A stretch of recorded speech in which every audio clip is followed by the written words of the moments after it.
Welcome to the Arabic Hour. My name is Ayman Rajah, your host for this segment. With me today is Jeff Klein, who isn't a stranger to the Arabic Hour. Jeff, welcome. Thank you. Glad to be here. Today we'll be talking about Syria, be it the 10th anniversary of the conflict. Let me first ask you, what took you to Syria? What got you interested and got you involved in this conflict? So, I've been going to the Middle East, initially to Palestine and 48 Israel for many years, and I've been, involved in writing and solidarity activity with the Palestinian movement. And at some point, quite a while back, I started visiting Lebanon on the way to or from Palestine and got really interested in Lebanese politics and history. And one time in 2010, I started my trip in Lebanon, and at that time, before the crisis, it was quite normal to go from Lebanon to Jordan, and then from Jordan across the Alamy Bridge to the West Bank, overland.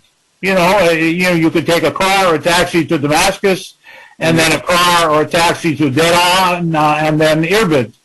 And so that's what I did one year, and spent a week in Syria on the way. And since then, of course, since the crisis, it's been a little more complicated and difficult to get to Syria, but I managed to go in 2016 with a group of foreigners that was led by Palestinians, actually. And then in 2018 with another group, and both times spent the first time a week or so, and the second time a couple of weeks in Syria, and traveled around a lot of the country, obviously not all of it, but saw a lot, met a lot of people, and I also have become friends with Syrians here in the United States, Syrian Americans, who sometimes have a point of view that's very different from the one that normally gets reported from Syria. So I started to write about Syria. If you Google Jeff Klein plus Syria, you can find a dozen or so articles I've written about Syria, history and the conflict, and I'll talk about some of that today, obviously, but you can read more online if you find some of my articles. All right, excellent. And I understand today you have a presentation that you'd like to present to us on Syria. I do. I guess I want to start with dealing with some of the misconceptions that a lot of people have about Syria. And I don't blame people for that because, our media has covered Syria in such an inaccurate and one-sided way that it's very difficult for people to get a real understanding of the situation there. And what I'm showing in this picture is an illustration for an article in The Economist magazine, which is what people think of, most Americans think of when they think of the crisis in Syria. It shows Bashar al-Assad, as the sort of sole dictator of Syria, standing on the ruins of his country. And, the story behind that is that, he's an individual dictator. Everyone in Syria hates him. The country has been destroyed, and he has no support whatsoever. He's a criminal monster that has no support in Syria and has destroyed his country. Now, those views are either entirely or partly wrong in almost every aspect. And I'll try to get into a little bit of the of why. But first of all, on the issue of Bashar al-Assad as a dictator, of course, Syria is not a democracy. And Syrians deserve something much better than the government they have. But it's also not an individual dictatorship. Syria is ruled by the Ba'ath Socialist Party, and Assad is the ruler, the leader of that, but he doesn't rule as an individual dictator. Rather it's a one-party state, and in fact, the Ba'ath Party has a significant social base within Syria that I'll get to later on. As for the country being destroyed, it's true that in 10 years of war, a lot of the country has been badly damaged. This is a picture I took of Homs in 2016, and there was heavy fighting in Homs, and not just from the government side, but from both sides, from the armed opposition and the government. And there are neighborhoods in Homs like this one that were pretty badly damaged. On the other hand, it's also true that the government of Syria was not the only cause of damage in the country. U.S. intervention and the intervention of its allies, particularly the U.S. Air Force, flattened the city of Raqqa a few years later. And this was the U.S. Air Force and not the Syrian Air Force that did it. But if the Syrian government does it to fight against rebels and armed rebels that are trying to overthrow it, that's a war crime. But this, what you're looking at, is not a war crime. This is democracy in action. The reality is that lots of Syria is relatively intact. And even some Syrians in the United States and others who are really interested have this idea, for example, that Aleppo was destroyed by Assad. And of course there was fighting, particularly in the eastern part of the city, but the larger part of Aleppo is, as you see here, intact. This was a picture that was taken after the end of the major fighting in Aleppo. And of course Damascus is also largely intact. Both in Aleppo and Damascus, although the physical infrastructure is intact, of course there were casualties from bombardments and rockets and mortars from the militants who are opposing the government. Since Aleppo was retaken, the rest of Aleppo was retaken by the government, there's been a substantial amount of reconstruction. And I don't know if you can see it on the lower right. There's a neighborhood in eastern Aleppo that was badly damaged, and now it's up and repaired and sort of a vital part of a functioning part of the city again. And the larger picture that you're looking at is near the citadel of Aleppo, which of course is a great landmark.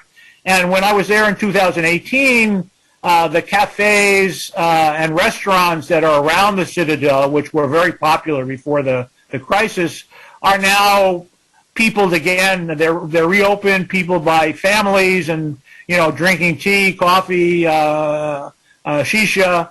And, the city is being rebuilt and coming to life, even the parts that were badly damaged. Now, I want to step back a little bit because we live in a world that was really created by colonialism. The world we live in it wouldn't be the same world if it weren't colonialism, and that's more true of the Middle East than any other region on the planet. And I want to remind the viewers, sometimes the residue of colonialism is in plain sight, but we don't notice it. And I like to point out, why do we call this part of the globe the Middle East? East and west are directions on the planet, the round planet. They're not places. And it's the Middle East only because, from the point of view of European colonialism, it was the middle, or sometimes they call it the Near East, compared to their colonial possessions in what they call the Far East, in India, Indonesia, the Philippines, and so on. So Middle East, the term Middle East is entirely a creation of colonialism. But it's become so embedded in our thinking that even Arabs who live there call it the Middle East. Correct. Even though it makes no sense. It certainly makes no sense in the absence of understanding about colonialism. So we wouldn't have the Middle East that we have today if not for colonialism. Colonialism doesn't explain everything about the Middle East as it exists today, but if you don't understand the colonial history of the Middle East, you can't understand what's going on today, because it's still very much an influence in terms of what's happening day to day. Now, going back even further, most of what we call the Middle East today was originally part of the Ottoman Empire going back hundreds of years, and also North Africa as well. And over the centuries leading up to the First World War, the European powers had little by little taken and annexed the North African parts of the Ottoman Empire, as you see here, Algeria from 1830, Libya 1911, Egypt after the building of the Suez Canal from the 1880s, and so on. So that by 100 years ago, at the eve of the First World War, the Ottoman Empire was reduced to what you see in green there. That is, present-day Turkey, Syria, parts of Iraq, and the coast of Arabia. And World War I was an opportunity for the European colonial powers to gobble up the rest of the Ottoman Empire. Particularly the British were concerned because if you look here, the Suez Canal, Ottoman control of the coast of Arabia was regarded as somewhat threatening to their route to the Far East, to India and the Far East. So it was very strategic, and they understood and had planned that when the Ottoman Empire entered the war, the First World War, assuming the Allies won, that they would carve it up. It was very clear from the beginning. Now, the first year or so of the war in the East, in the Middle East, didn't go very well for the British, and they were looking for allies. And the ally that they settled on was Sheriff Hussein, the ruler of Mecca, who, in exchange for a promise from the British to set up an independent Arab state in the Arab-speaking parts of the Ottoman Empire, agreed to launch a revolt against the Ottomans, allied with the British. And he was promised in return that most of the former Ottoman territories would be under a new independent Arab state.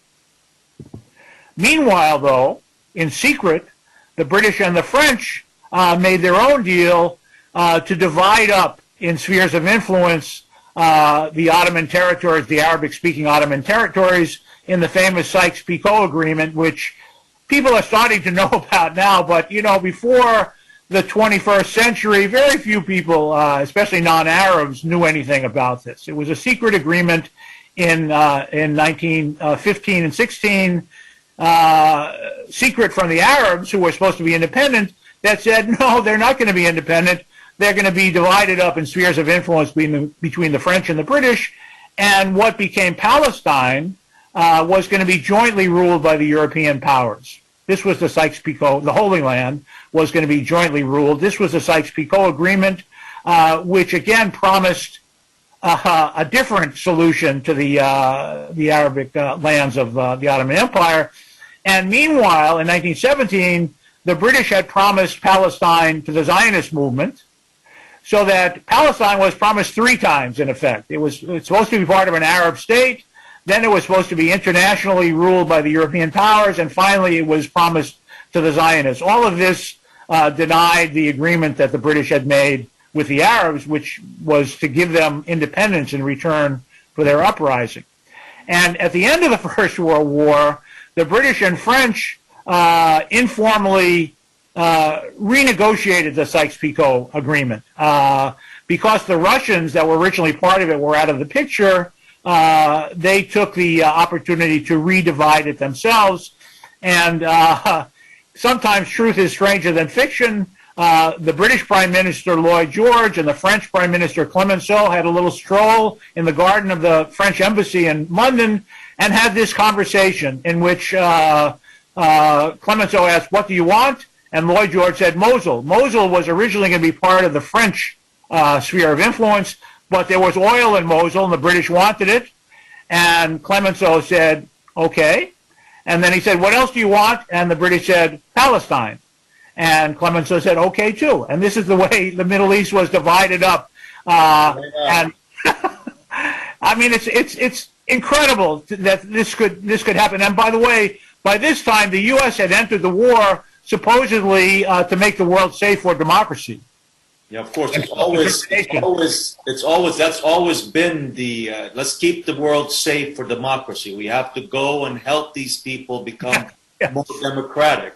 And that's still going on. And in those days, democracy, it wasn't said, but it was understood that democracy was for white Americans and Europeans, not for colonial people. And in fact, in all the vast colonial holdings of the British and French primarily, not a single one of them became independent after the First World War. Many of them had to fight very hard for independence after the Second World War, a generation later.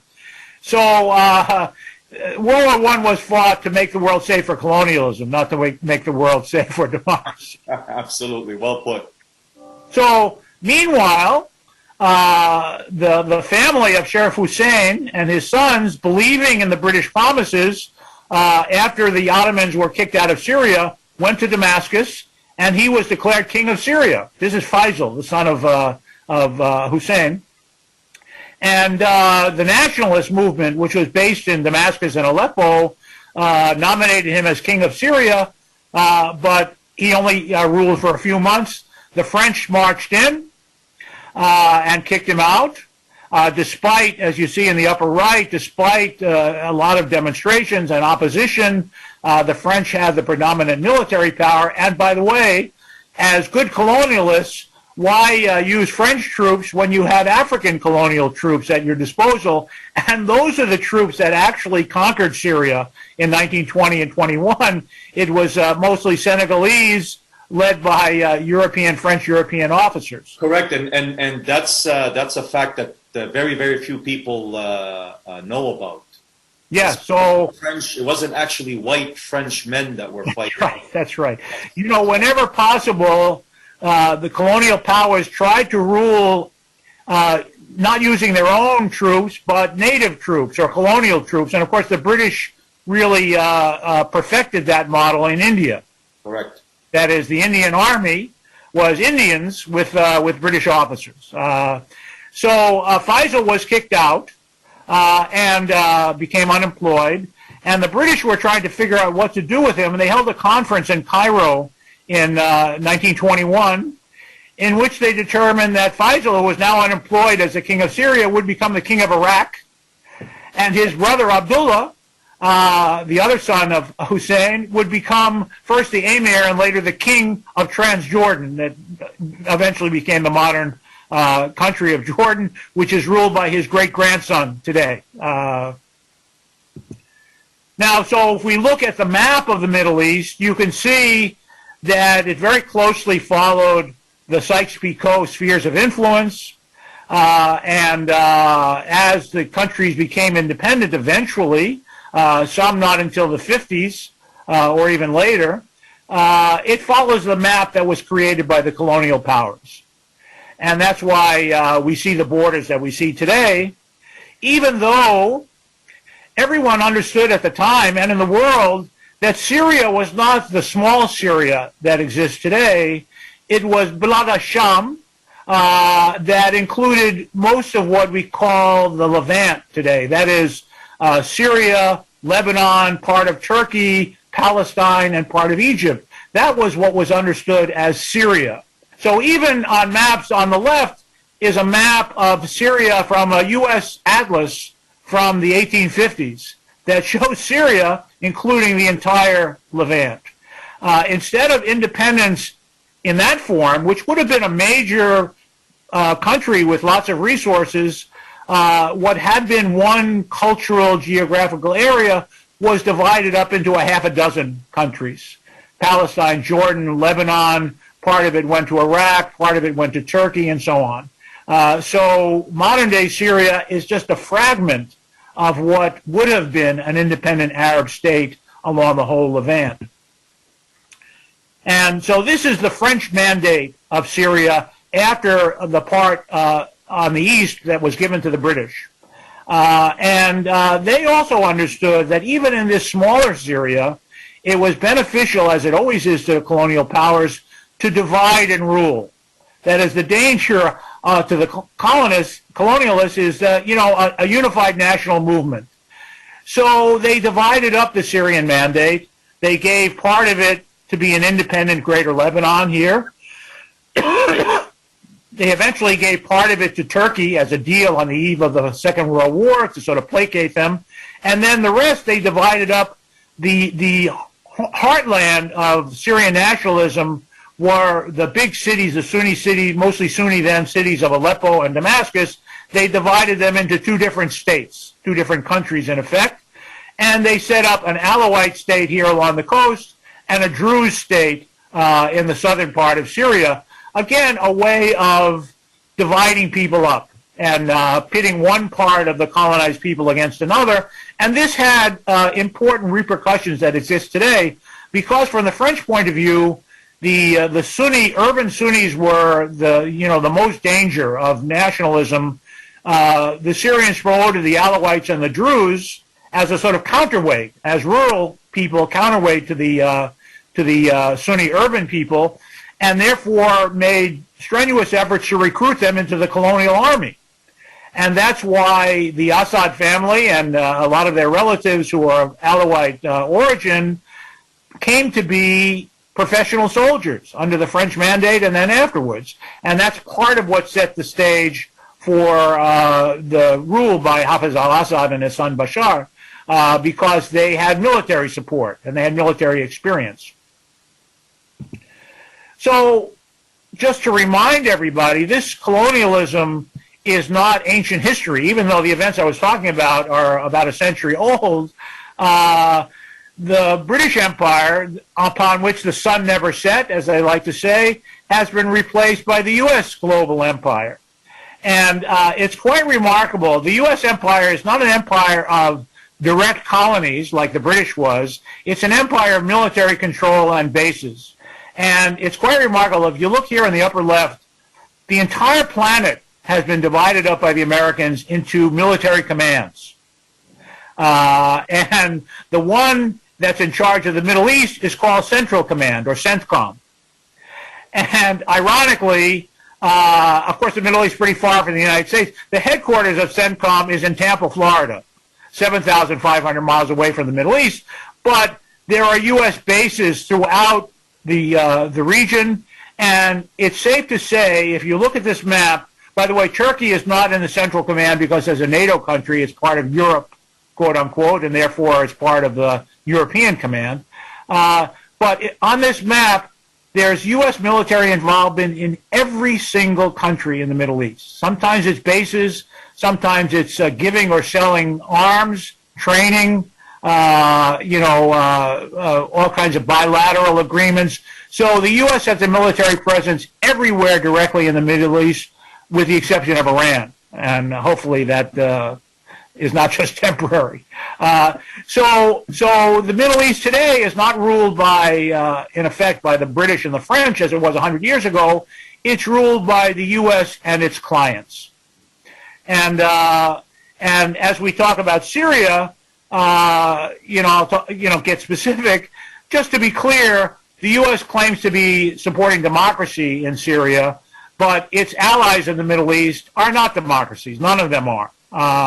And before we overthrow a government like the one in Syria that we don't like, it might be prudent to at least stop supporting the dictatorships in the other countries in the Middle East that we sell weapons or give, in the case of Israel, give weapons to. So the whole democracy stance of the U.S. in the Middle East is pretty fake. Anyone who thinks twice about it will know that it's just not legitimate. It's just an excuse. And by the way, after the initial success of the Iraq invasion in 2003, the Americans, like their European predecessors, began thinking about rearranging the map of the Middle East. And there was a whole series of proposals and position papers to create a Kurdish state and divide up Iraq and Saudi Arabia and so on. And this is one version that was floated around in those years after 2003, before the Iraq invasion got to be a lot more complicated than the U.S. had expected. So this is what colonial powers do, right? They rewrite the map. And the Americans, or at least some Americans, are still trying to rewrite the map by supporting Kurdish independence or autonomy in Syria. Well, the old adage always works, right? Divide and you That's right, divide and rule. Yeah. And by the way, this history is one reason why Syrians of almost every political view are adamantly opposed to any effort to sort of redraw the borders or divide up their country. Because they have experienced this in their history. And whatever the failings of the Syrian state as it has been, they recognize that dividing up the country at the insistence of the imperial powers is not something they want to see again. Well, and they've seen examples. I mean, yes. Iraq next door, Libya, so many examples where what happened in these countries to bring democracy and to make it a democratic state became to say the least, a total nightmare for everybody and anybody living in those countries. So I hope anyone watching this will at least understand that whatever the U.S. is trying to do in Syria, it doesn't have much to do with democracy. And that's really an important point. So even within Syria, again, after the crisis began in 2011, they started talking about dividing up Syria, as you see here, under this idea that, like the French, that there would be maybe an Alawite state, a Druze state, and a Kurdish state, and maybe the rest could stay Syria. And as I said, Syrians of all political opinions are opposed to anything like this. And not only that, it's completely impractical. Syria, like the rest of the Middle East, is an ethnic mosaic. There's no part of Syria that's ethnically, purely one group or another. Syrians are almost all Arabic speakers. For Kurds, it's sometimes their second language. But among the Arabic speakers, there are Sunni Muslims, Shia Muslims, Alawites, Druze, Christians of many, many different sects.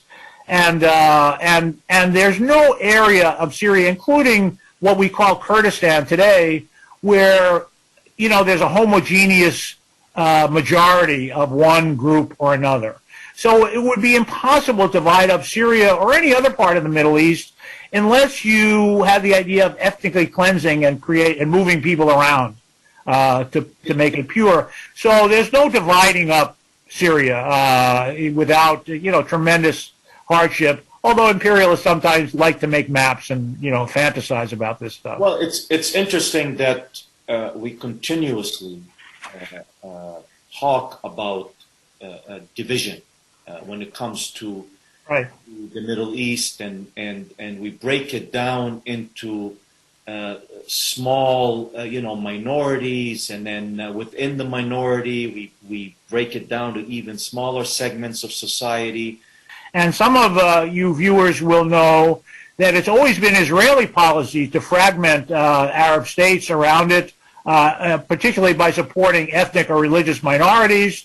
They did that in Lebanon with the Maronite Christians. They have very close relationship with the Kurds in Iraq and in Syria. And this is the idea of fragmenting these states into sort of small, competing ethnic enclaves, which benefits the major powers, would benefit Israel, and certainly benefits America and the European powers that want the Middle East to be weak and dependent. By the way, as a symbol of the sort of multi-ethnic, multi-religious character of Syria, you can't get a better view of that than in the old city of Damascus, where you have churches. There are supposed to be 14 different Christian churches in Syria, you know, Greek Orthodox, Latin, Armenian, and so on. And in the old city, you can see churches of every denomination right next to mosques, you know, Muslim mosques next door. And historically, for the most part, there was not a high tension between, you know, the different religious confessions, especially in modern times when Syrian sort of nationality became, you know, the umbrella on which they all functioned. So Syria is and was a multi-ethnic country, especially in the cities, especially in the urban areas. So the U.S. has long had Syria in its gun sights for a variety of reasons. Some of you will remember during the Cold War, Syria was an ally of the Soviet Union and has remained an ally of the Russians since the end of the Cold War. Despite on and off again attempts to come to some kind of agreement with Syria, it was always going to be impossible so long as Israel occupied part of Syria. And the U.S. was never going to pressure Israel to give up the part of Syria and the Golan Heights that it occupied. So since 2007, it's pretty well established that the U.S. had a strategic plan following the invasion of Iraq that Syria was the next target. And there's lots of documents that have come through that the U.S. made a commitment to overthrow the state in Syria and to try to install a puppet regime, as they attempted to do in Iraq. And the beginning of the Arab revolt, the Arab Spring in 2010, 2011, gave a kind of entry for them to try to apply this policy. Some of you are familiar. I mean, obviously, all the authoritarian regimes in the Arab world were oppressive, sometimes corrupt, and the movement that started in North Africa and Tunisia and Egypt to try to have democratic change was frustrated in those places. But the U.S. thought they could use that sentiment within Syria to basically crush the country and have regime change. And in Syria, there was another factor that didn't exist elsewhere, which I think is important to point out. Syria underwent a very severe drought in 2006, 7, and 8. And it's shown on these maps, the areas that are brown were the parts of Syria that were hit badly by a drought. So there was a lot of disturbance within Syria, a lot of rural people whose farms became unworkable because of the climate change, moved to the cities, the big cities, and lived in, relatively impoverished outlying neighborhoods around the big cities, in slums essentially, and were, pretty impoverished and were vulnerable to influence by extremist Sunni Saudi Arabian financed clerics who were organizing them and agitating them against the government of Syria and against the idea of Syria as a multi-ethnic secular state. So part of the background of Syria, it may be the first modern country where climate change had a political ramification, and we may be seeing more of that in the future. So most of you know, people have this idea that peaceful protests broke out in early 2011 against the government, that supposedly in our narrative they wanted a sort of secular democratic Syria, and in fact this was only part of the story. There was a sectarian Sunni and extremist element to the opposition to the government right from the start. And also, if not at the very, very beginning, very soon it became armed. Armed not spontaneously, but because Saudi Arabia, Qatar, the U.S., and Turkey poured billions of dollars of weapons into Syria to give them, to give to the rebels, and very quickly the stakes rose. In other words, what started as a reform movement became a regime change movement financed and supported by outside countries. And planned, pre-planned, if yes. we say that. Yes.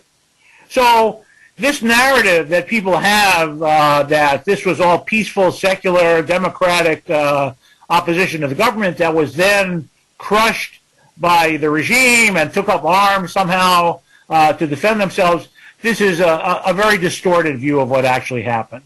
The prime thrust of the opposition to the government was always had a strong sectarian Sunni Islamist core, and from very, very early on, it was armed by outside powers as an attempt to overthrow the government. And again, it's 10 years ago, but at the beginning of what was called the Syrian revolt, most of the casualties were government security people who were not armed. At the beginning of the demonstrations and protests, government buildings and police officers were killed in their dozens. And it was only then that the war began to be militarized and took up this, crisis that we view as this, sometimes called the Syrian Civil War, although it was a civil war in which one side was backed by billions of dollars in money from the United States and its allies. In my view, the hardcore supporters of the government and the hardcore opponents are both minorities in Syria. The big middle, what I consider the majority, are Syrians of various faiths and origins who, as you said, see the government with lots of problems, but as the lesser evil compared to the alternative. And I like to point out, my friend, this is Abdul Razak, who was a tour guide that I met in Damascus in 2018, a Sunni Muslim, not very religious, but a Sunni who had plenty of criticism of the government. And he said when the war is over, maybe he'll become an oppositionist, a political oppositionist. But as he put it now, you don't argue about what color to paint the walls when your house is burning down. So he, like a majority of Syrians, in my view, believes that, yes, they want reforms, but first they want to keep their state and to keep a secular country. That's the number one. And it's something that Americans have trouble understanding. Yeah, we believe in democracy. We want democracy, but without democracy, it makes a difference whether people can at least live in their private lives the way they want, or to live under a kind of Saudi Arabia type religious dictatorship. So in my view, this view is the one that the majority of Syrians hold. That is, they want reforms, but first the war has to be won, and there has to be peace, and then they'll push for reforms. So what we don't hear about in this narrative is the fact that after the beginning of these protests, millions of Syrians demonstrated in support of their government. You will never see a picture like this in our mainstream media. This is from Damascus in October 2011, and this is from Aleppo. And just as a reminder, before the crisis in 2010, the Ba'ath Party had approximately 2 million members. This is in a country of 21 or 22 million. 2 million members is a fairly substantial social base, especially when you add their families and relatives and so on. So the government, as undemocratic as it was not without support. And in particular, the ethnic and religious minorities within Syria, whatever they felt about their government, were intensely fearful of what would happen if the opposition took control. That is, Syria, their view was not a democratic, secular Syria, but an Islamist state ruled by Sharia law. And the fear was that the minorities in Syria would have no home in a country ruled by the opposition. Self-preservation, at the end of the day. Yes. So I'm going to play, I hope this little video plays.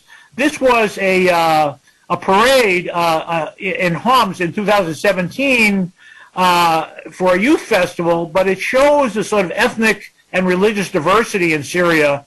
And of course, these are all people that were supporting the government. Let's see if it'll play. So you can see Palestinians, Christians of various kinds, Armenians, Sunni Muslims, Shia Muslims.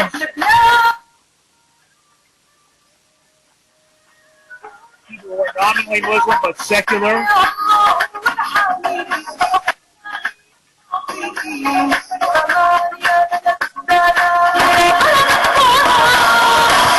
And this, you get the flavor of that. That is that for many of these people, their understanding was as bad as their government was in many respects, it was that or something worse. Correct. And that explains why the government didn't fall, because there was a strong residue of support for it, or at least fear of the alternative. Well, well-founded fear, by the way. Correct, and that's the biggest issue, is all these people would love to have a secular country with democracy and all the institutions that come with that and all that.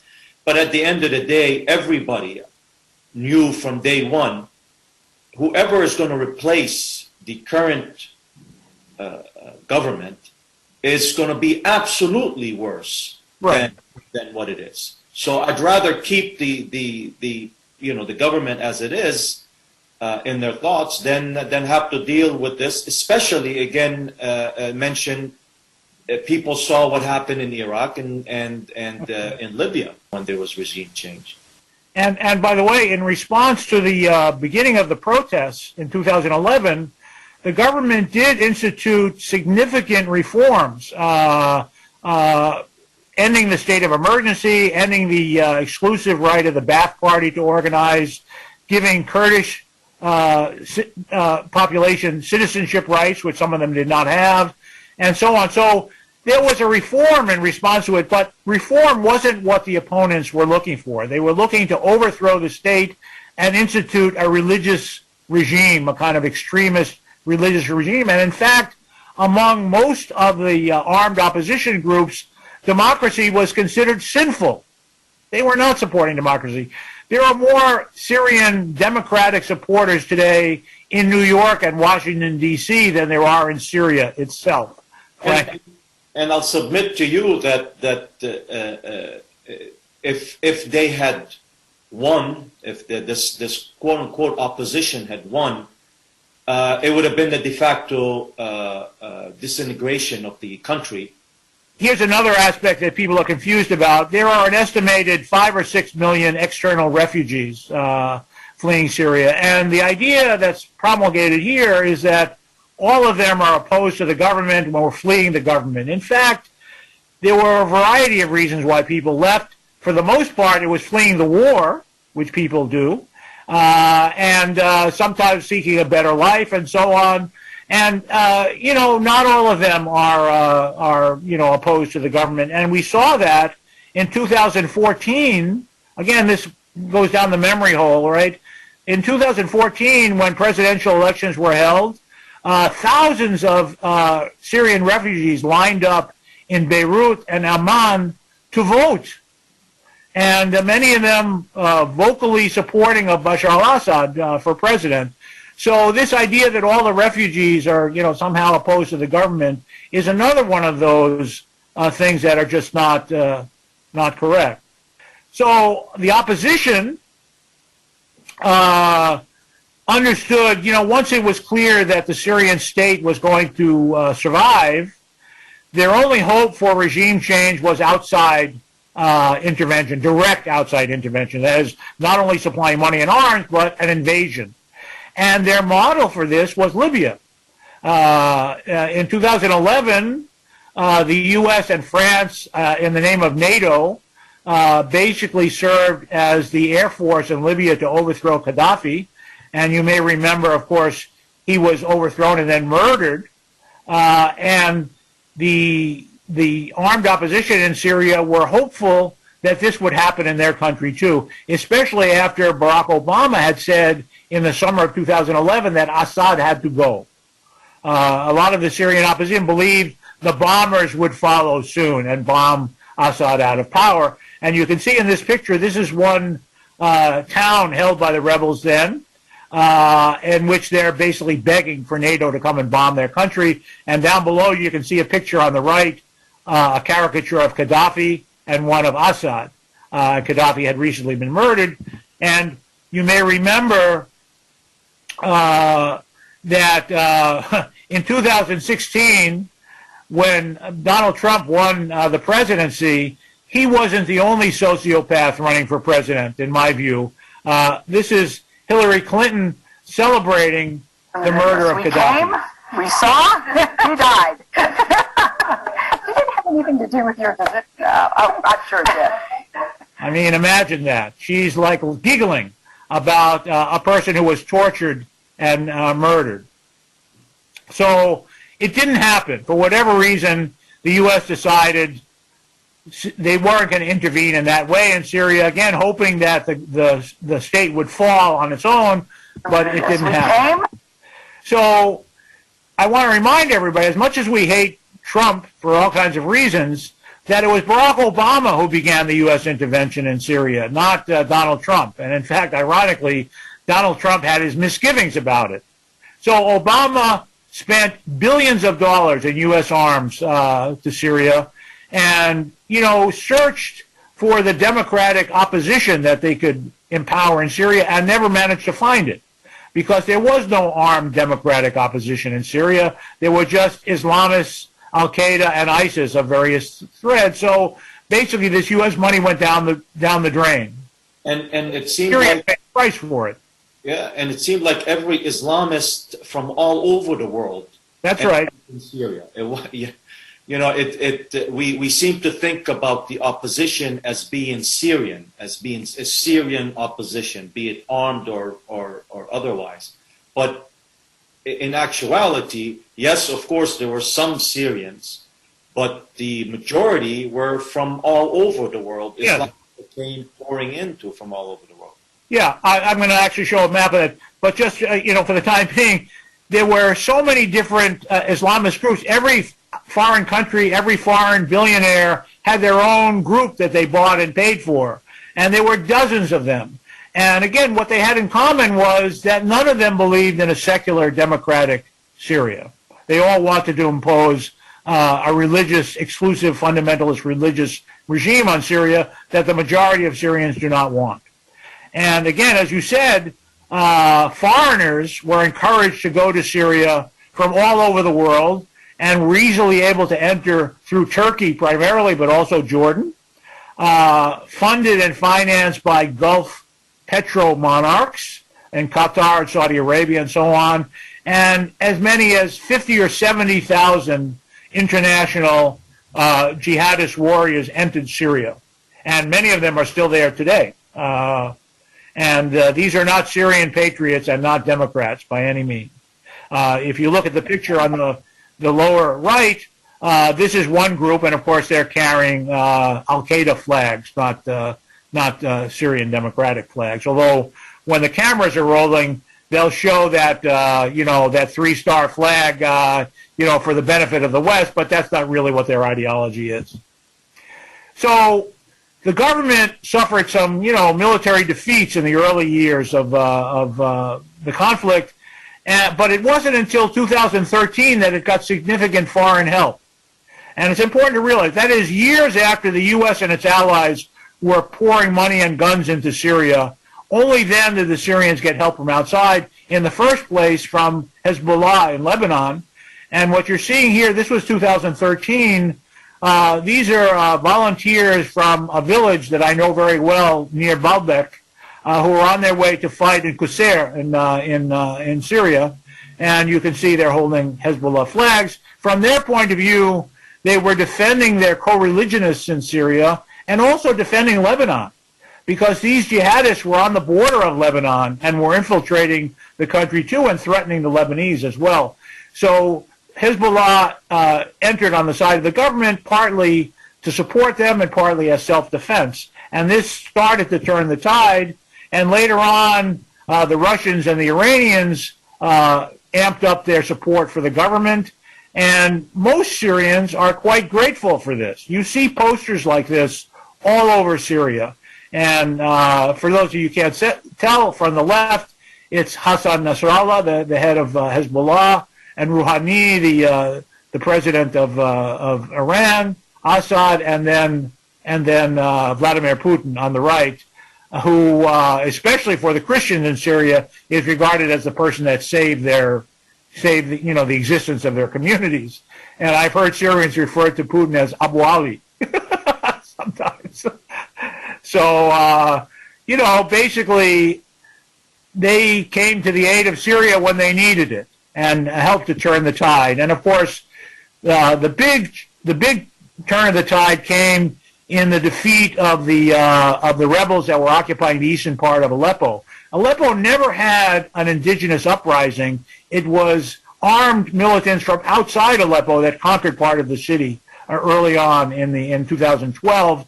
And basically, for a long time, it was the modern city of Aleppo that was under siege from the rebels until the end of 2016, when, with the help of the Russians and the Iranians, they were defeated. And from the point of view of our mainstream media, this was the fall of Aleppo, right? This was the destruction of Aleppo. From the point of view of millions of Syrians, this was the liberation of Aleppo. And I'm going to play a little bit of a clip here. Now, obviously, this is a pro-government, video, but you have to believe your eyes. People are out in the streets of Aleppo celebrating. This was just before Christmas in 2016. And, of course, Aleppo, as a multicultural city, Muslims mark Christmas in Aleppo just as Christians mark Ramadan. That's the way people coexist in the Middle East when they're left to their own. So, this is playing. This is people in Aleppo celebrating the liberation of their city,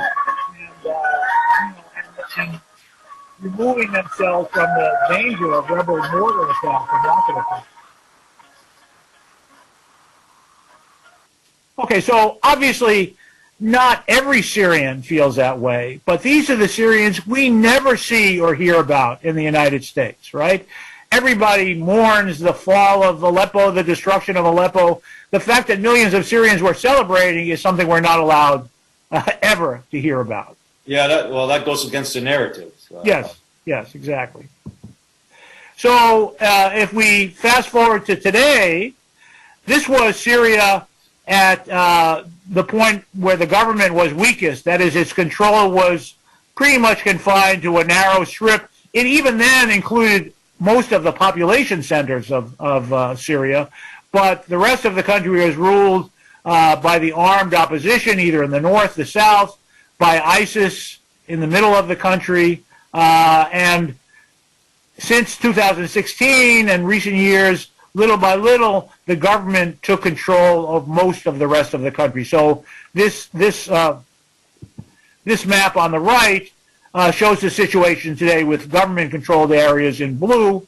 The red areas are parts of Syria occupied by Turkey, and the green is the part of Syria that's occupied by the United States and its Kurdish allies. And of course, this is what Trump bragged about. The eastern part of Syria is where Syria's oil and wheat comes from. So Trump, we secure the oil, and of course there are American oil companies that have got contracts to exploit Syrian oil, protected by the U.S.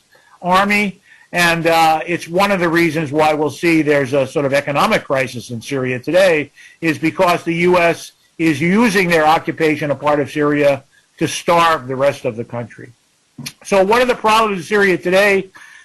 The medical and healthcare system is really, really devastated by the war and the sanctions. In 2018, we met with Elizabeth Hoff, who is the World Health Organization representative in Syria, who explained that Syria once had, before the war, had a really advanced healthcare system. Free medical care was available. It had a really robust indigenous pharmaceutical industry that served almost all its needs. All of this healthcare infrastructure was devastated by the war and by the sanctions. A lot of it was simply destroyed in the fighting, hospitals and clinics and factories. A lot of it just is not functional because they can't get spare parts for their machinery and their laboratories. So that healthcare is in a shambles in Syria today, and people are dying because of it. Those with money can sometimes get treatment in Lebanon if they have enough cash in advance to pay, but the average people in Syria cannot get medical care at all, and of course that's compounded by COVID now, which is present in Syria too. So this is the result of our war. A country which had, was able to take care of its own health needs is now, suffering, the consequences of that war and the sanctions especially. And this woman, it was not a partisan of the government at all. I mean, she's the representative of the World Health Organization and was very adamant that the sanctions are killing Syrians by denying them health care. Syria was also, again, people don't know, Syria was a fairly industrialized country before the war. And its industry was targeted by the rebels, especially Aleppo was the industrial center of the country.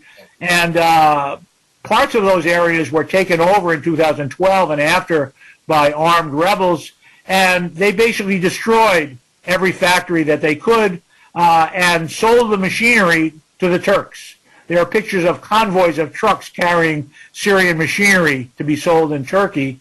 And when we visited, this Sheikh Najjar industrial area was now again in the hands of the government, and people were starting to rebuild. And interestingly, we visited a couple of factories. On the left was a textile, a cotton spinning factory. Above it, a plastics molding factory. And the new rebuilt factories are all supplied with Chinese machinery because China is willing to supply and sell machinery to Syria, as the U.S. and the Europeans are not any longer. So this is probably the best hope for revival in Syria is to find partners in Russia, Iran, and China to help them rebuild their country, because the Europeans and Americans have no interest in doing that. So the sanctions, combined with the fact that the U.S. occupies the eastern part of the country, which is the breadbasket of Syria and where oil comes from, has led to a crisis of hunger in Syria today. Bread is becoming scarce, and you can see on the upper picture a line, people waiting in line for bread. For the poor in Syria, bread is the principal staple of everyday life, and it's a struggle to get enough bread in Syria now. A struggle both to because they can't access the wheat in their own country, and because U.S. sanctions make it hard for them to import wheat from outside. So the U.S. is imposing hunger on Syria. And also, because Syria can't access its own petroleum resources, there's a shortage of gasoline and even more difficult, fuel for its power plants and for heating. Again, people who are not familiar with the Middle East think it's always hot, but winters are cold in Syria, and people are freezing because they can't get heating oil to heat their houses and apartments, and of course can't get gasoline, and electricity is sometimes only an hour or two a day in different places, as there's kind of rolling blackouts. This is due to damage to the electrical infrastructure and the fact that they can't get oil. And when the Iranians are trying to bring oil to Syria, the only country willing to break the U.S. embargo, their oil tankers have been very frequently attacked and sabotaged by the Israelis as they're sailing on the way to Syria. So this happens frequently enough. I just want to end by with a couple of pictures that from 2016 that to me illustrate what's at stake in Syria for the Syrians and for people who care about the Syrians. We had a delegation. You can see here the man in the middle, the tall guy in the middle, is the governor of Homs province that we met with. And, some of you traveled, these meetings, sometimes they're interesting, but basically it's, sort of propaganda, kind of, yawn. It was nice to hear his point of view, but inadvertently we had a different view that was much more informative. After the meeting with the governor, he invited us next door to the theater, next to the city hall. And pretty amazingly, in the middle of the war, this was a meeting to promulgate better care and less discrimination against people with learning disabilities in Syria.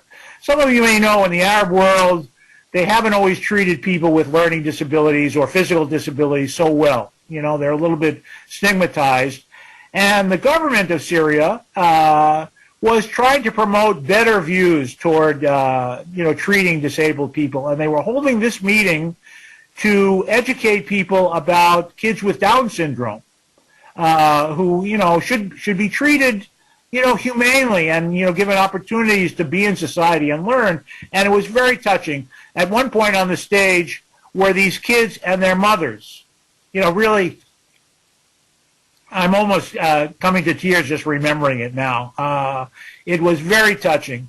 And this is the good part of Syria that we never hear about. And this is the part of Syria that these rebels want to destroy. Yeah, and we're helping them. It's amazing to me now seeing this, that they actually made the time and put the effort. That's right. This when they have 1,000,001 other thing. That's right. That's right.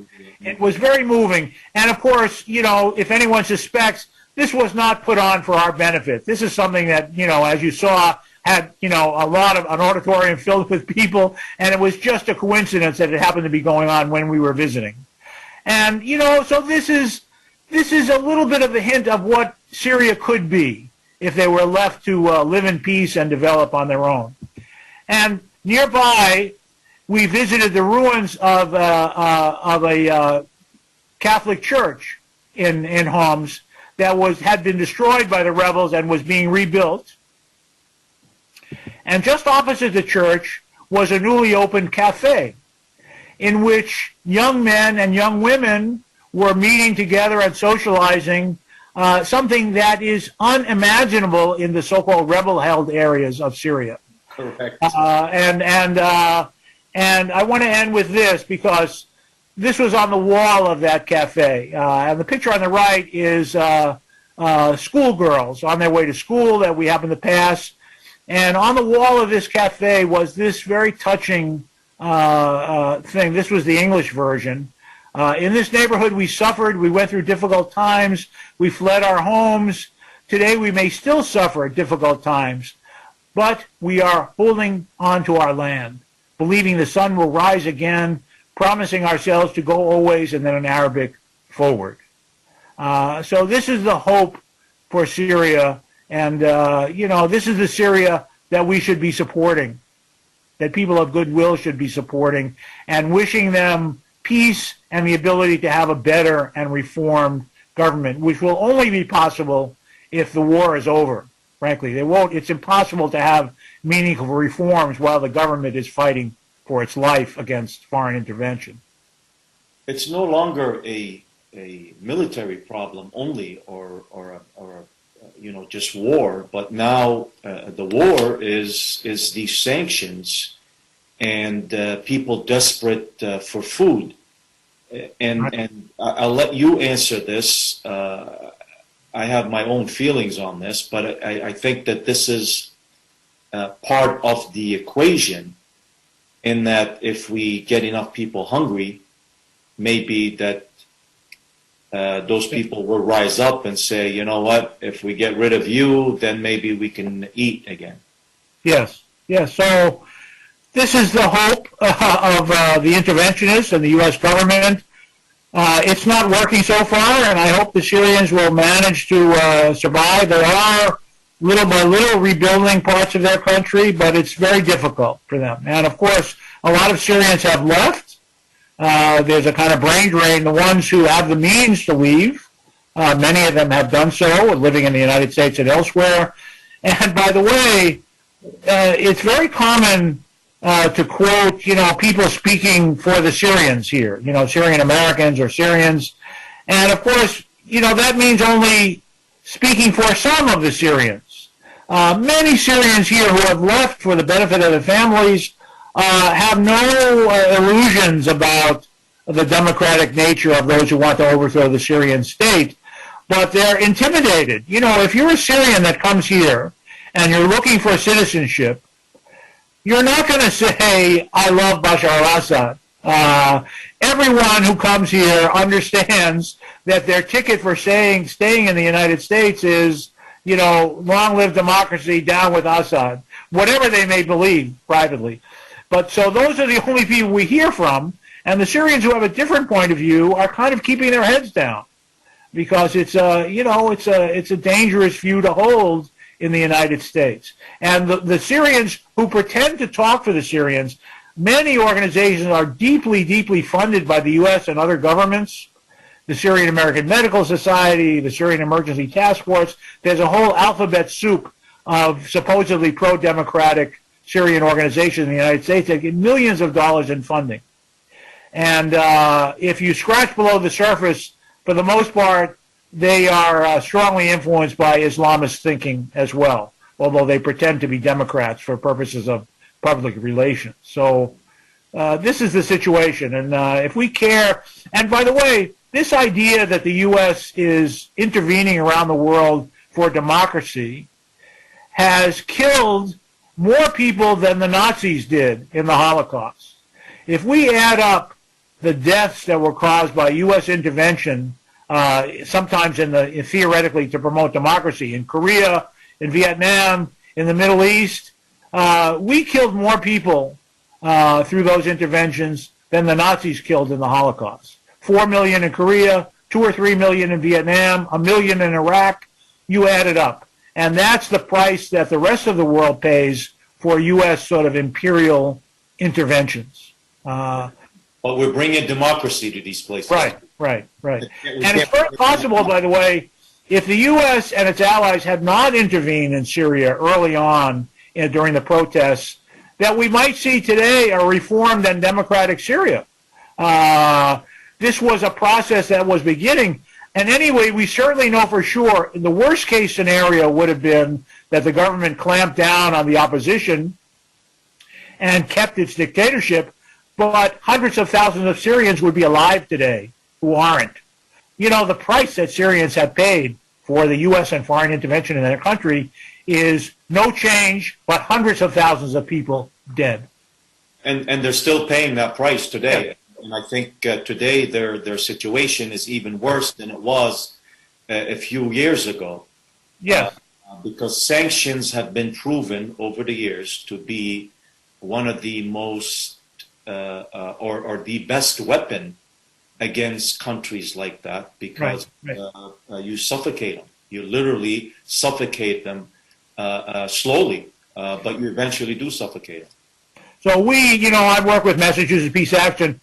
We oppose sanctions and interventions by the U.S. no matter what the pretense is, because the experience shows that sanctions make ordinary people suffer and are not effective in bringing democracy, even if that was the purpose of it, which generally speaking it's not.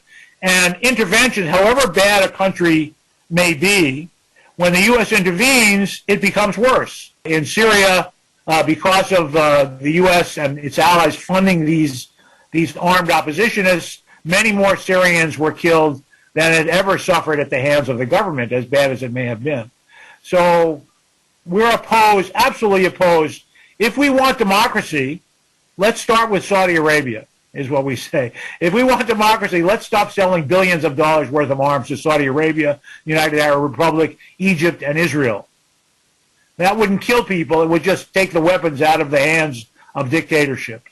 And if we want to show our well-meaning of democracy, let's start there. I think that's the place to go. Absolutely. Absolutely. Well, Jeff, thank you very, very much for being with us today. This was definitely informative, and we greatly appreciate your time and efforts. And we hope to have you back on. I mean, there's so much to talk about Syria, but we'll leave it here for now. And again, thank you very much for being with us. Thank you, and I'm sorry to go on so long. There's a lot of information that people lack about Syria, so apologies if I've taken a long time. Please don't apologize. It was definitely informative, and hopefully our audience finds it that way as well. Well, thank you. I'm happy to be here and happy to come back if you want. All right, fantastic. We'll definitely have you on. Thank you very much, Jeff. Great. Thank you.